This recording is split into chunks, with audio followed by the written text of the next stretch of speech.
Good evening, everybody, and welcome to That's Good Pasta, our creepypasta podcast about creepypastas, spooky spaghettis, freaky fettuccinis, rancid rigatonis, and I don't know what else we got, Jared. I wasn't thinking. I was waving at the people. Oh, well, with me as always is my producer. I'm Thomas, by the way. With me is my producer, my tech boy, the scamp of good stuff, and his name would be, I already mentioned it, but what is your name? Jared. There you go. We got it. Good job, Jared. I'm proud of you. We've gotten it before. I'm going to have to edit it again. No, we haven't. Okay, here it is. Us failing. And 3, 2, 1.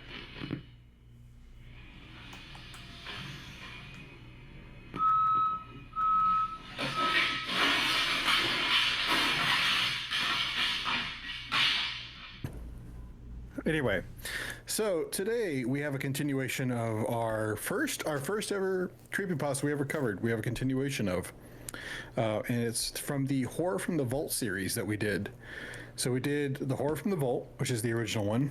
We have Ash Cloud, which is number 2, and now we have number 3, which is To Grow a Garden. I believe is right. To Grow a Garden. Mm-hmm. Okay, it is by Isaac. I don't know how to say that last name. Balsamic vinegar? Yeah. Balsamic. Yeah, that. Balsamic vinegar. And it's from Mr. Creepypasta, but it's not even Mr. Creepypasta doing it. It is Creeps McPasta doing it in his swarthy English voice, which I think was kind of a fun change of pace. Want me to give a little rundown of the synopsis here, Jared? You go for it. I was trying to find the video for the name of it to double check. So it starts off with a undisclosed, I don't want to say disclosed, undisclosed character, probably a man. And apparently he had suffered some kind of severe burns and physical trauma. He is currently undergoing therapy, but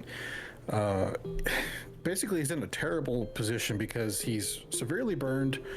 He's waiting on insurance money to be paid out because of the accident, and he's staying in this really terrible apartment. There's like roaches and rats everywhere.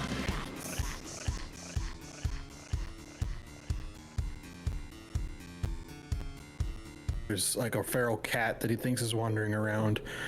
And he's just not in good shape. Like, he's in a ton of pain all the time. He's all this is presented through journal entries, by the way, that somebody found in this abandoned apartment years later.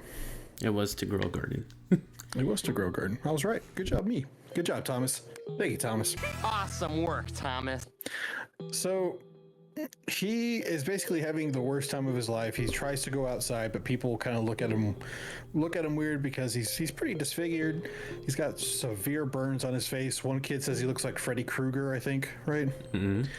And so he's like, you know what? I just want to feel better. So he tries to go out and go to a late night showing at a movie theater, but some hooligans decide to kind of push him a little too far, and he gets into a physical scrape with them. He kind of like beats one almost half to death, apparently, and he gets charged. A lot of his money is taken away from the insurance payout because he has to pay the hospital bills for the kid, but he doesn't really care. He's pretty much down in the dumps. He is not doing great, and decides to, this is in the middle of winter, and decides to go to the icy I think he's at the Thames, right? I think it's London. Mm-hmm. And basically decides to, unalive himself by drowning. And whilst underneath one of these bridges on the riverbed, he hears this faint crying, and he's like, okay, that's odd. Did someone leave a kid here? It's Clarence from A Christmas Story, or I forgot the movie's name. Keep going.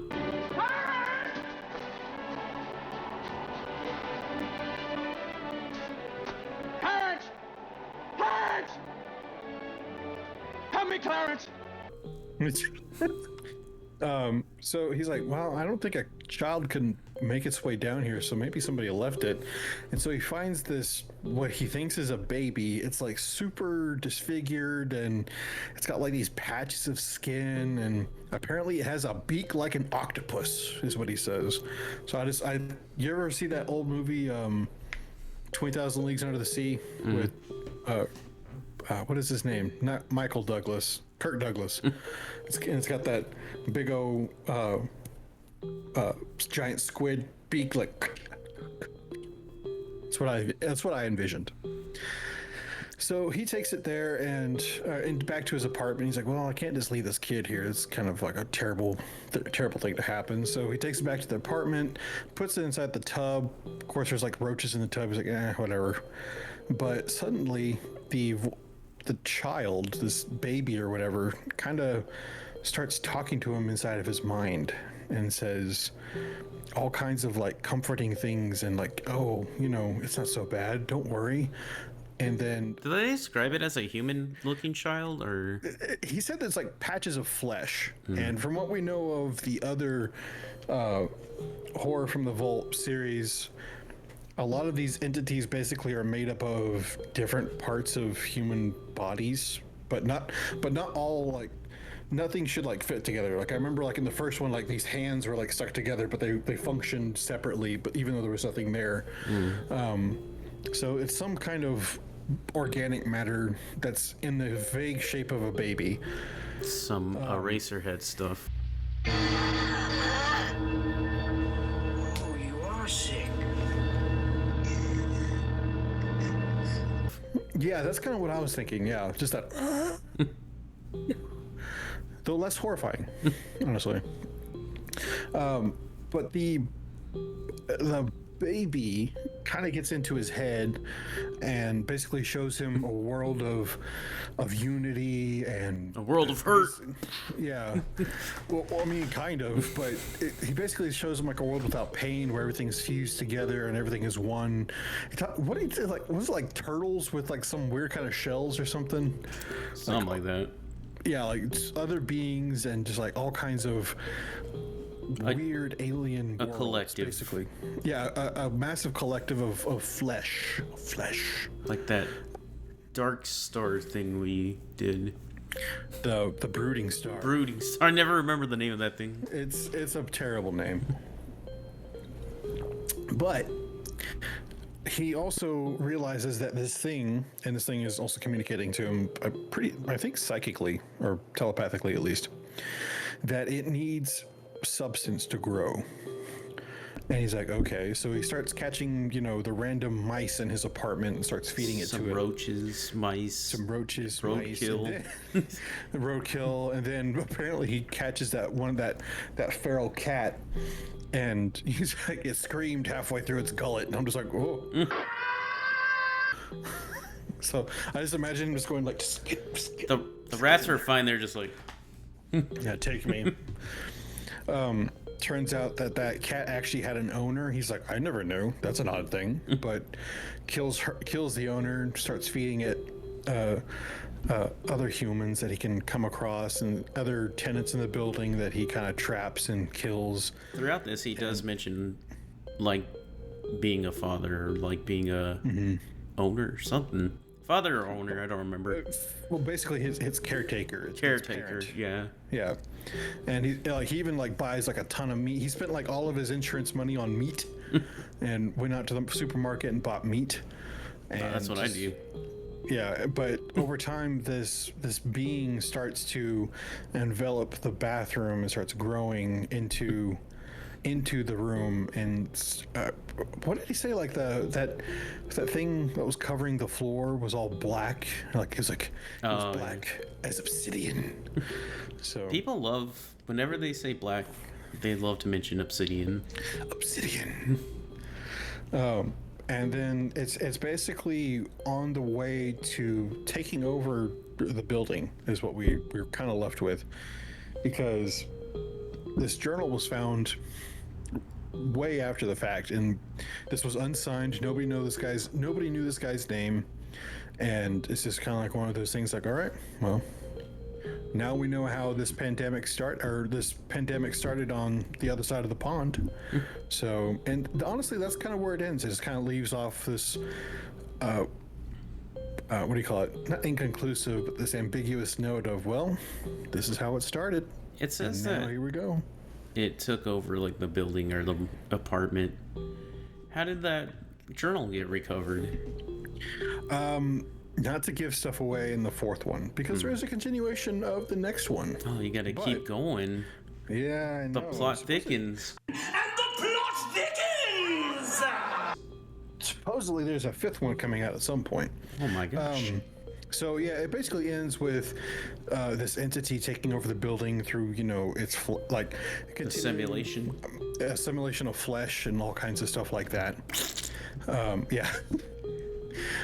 So Jared, this is your third run through of this series. What do you think? This one was my favorite out of the ones we've listened to. Really? Yeah.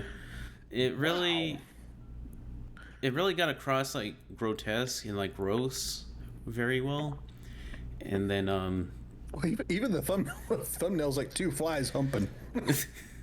and then of course it invokes the Eraserhead memories of just like this odd dude with his weird child, and you're just very uncomfortable the whole time. But I thought it was a lot better than the other two.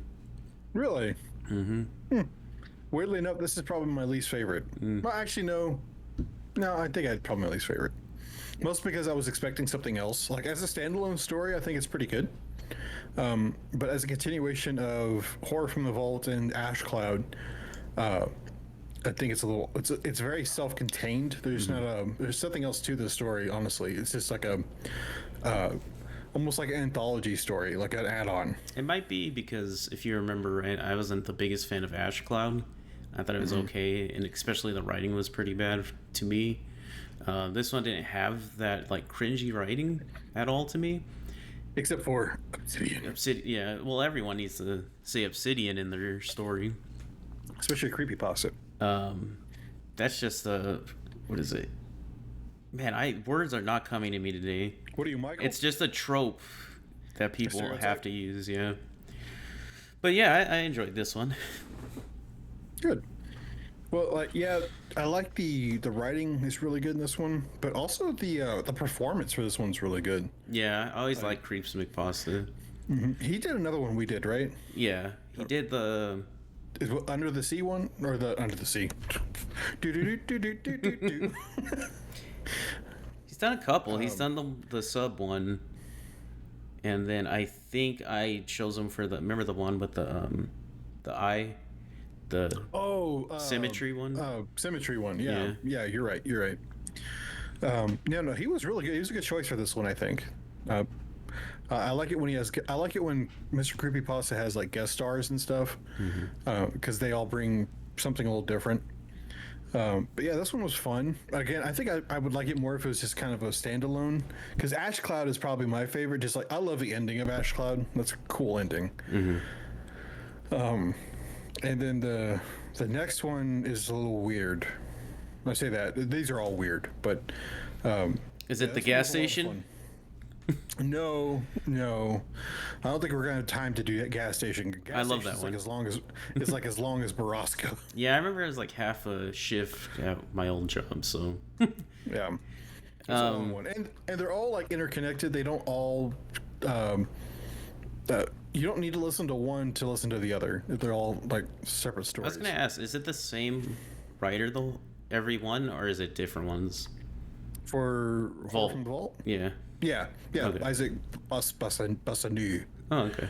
So I'm gonna say his name anyway. Or it's not even Isaac, it's like Isaac. Bassanu. But I think this was a good one. He's gonna leave us a voice recording of his name just so. It's Bassano, you douchebags. But yeah, again, not my favorite of the quadrilogy, but definitely a good standalone for me. But I am happy that you like this one. I wasn't not expecting that. So Yeah, I never heard this one, so that was a nice surprise. nice. So Jared, Yes. Okay. Yeah. Yeah, and All right. So I have a bit of a special one we're doing for next time. oh my gosh, what is it? So we are going to be reviewing kind of an original horror story from like way back when. We are going to be reviewing I Have No Mouth and I Must Scream. Do we have time? OG. Yeah. Well, no, next time. No, I mean, isn't it a pretty long story? Oh, good. No. One reading is like maybe 30 something minutes. So it's a short story. I guess the game prolongs it. The game is much longer, yes. And it was written by the game was also written by Harlan Ellison, so we got to expand on like every small thing in the short story. So, oh, guess what? It's a 10-hour game now. Okay. But I do have a surprise for you. We are going to have a guest star. Oh, is it Oh, Harlan himself? that would be weird. He's dead. No. Oh shoot. We got the Ouija board out. No. So our friend Michael is writing a book. I don't want to give anything away because I'm reading it right now, but I was kind of reading it. I'm like, he really needs to read I Have No Mouth and I Must Scream. So I texted him today, and he is going to be guest starring on That's Good Pasta. Well, guess what? I'm not adding them to the chat, so. Wow. Wow. All right. So we'll have Michael to look forward to. I could get Carlos. Can we get Carlos? We're good with Michael. No, just kidding. But I was gonna say, not a stranger to the channel, but a stranger to this Show. Let's see what pastas he brings to the table. I was gonna ask, like, do you think like this is a good fit for him, or should I like get like something super creepy? And No, I think this is a good entry because it's kind of sci-fi and something for him to Dip the test toe. waters. Dip the toes, as you would. Yeah, we don't want to freak him out all. Like, let's do Jeff the Killer. that would just annoy him. I know. No, Michael. Oh, we should get him to do Brooding Star. Zack Snyder's Jack the Killer. Jeff the Killer. And then there's like a director's cut of like 10 hours of that, and you're like, oh my god, just finish reading it. For those of you who haven't watched it yet, we did a 100 subscriber special for Zack Snyder's director cut of Rebel Moon Part 1 and 2, which we about lost our frickin' minds over. A lot of you are the thanks for that because you helped subscribe to the channel and we watched it. And we almost wanted to. No, we did want to die. I'll say it now. We wanted to die. That has been the most horrifying thing we've covered. It took a lot out of us. Took a lot of alcohol to get through that. I'm not even going to be shy about that. I got really, really drunk watching that movie, and honestly, I probably should have gotten more drunk, but that's how it is. You didn't even have after effects. That's true. I took a liver pill that Michael gave me and I peed the whole night. Fix that. I didn't even have a hangover, to be honest with you. I was just drunk the next morning. I was like, and I had to get an oil change, so I was like, yeah, I'll be back. And started walking like all zigzag. But yeah, that's all we got for today, I think. So make sure you guys tune in for that very, very special That's Good Pasta when we have our guest star Michael on it. So My God. the Ginger Man himself, or the other Ginger Man. We already have one Ginger Man. So 2 in 1 show, my God. 2 gingers, still no souls. So, all right. Anything else, Jared? No, I just think that's it. All right, cool. Well, we'll catch you guys later. So stay creepy out there. Bye.